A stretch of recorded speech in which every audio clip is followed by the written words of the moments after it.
या सगळ्यावर नजर असेल वळूया पुढल्या बातमीकडे। पुन्हा एकदा निवडणूक आयोगाचा घोळ समोर येतोय। ठाणे पालिका निवडणूक आयोगाच्या वेबसाईटवर नवी मुंबईची यादी आहे। अविनाश जाधव यांनी मतदार यादी दाखवत पोलखोल केली आहे।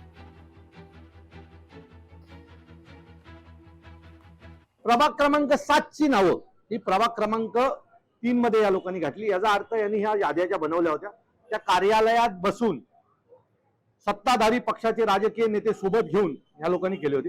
मी नेहमी सांगतो निवडणूक आयोग म्हणजे कोण, तर निवडणूक आयोग म्हणजे ठाणे महानगरपालिकेच्या अतिक्रमण मध्ये काम करणारे तिथले अधिकारी हेच निवडणूक अधिकारी म्हणून काम करत असतात आणि त्यांचा आणि सत्ताधाऱ्यांचा लागेलोट असतं, कारण त्यांना 5 वर्ष त्यांच्याच छत्रछायाखाली राहावं लागत होतं।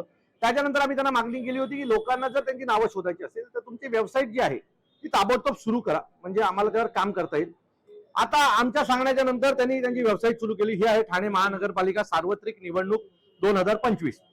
हे आहे ठाणे महानगरपालिकेचे आयुक्त सौरभ राव आणि त्यांनी टाकलेली ही प्रभाग रचना।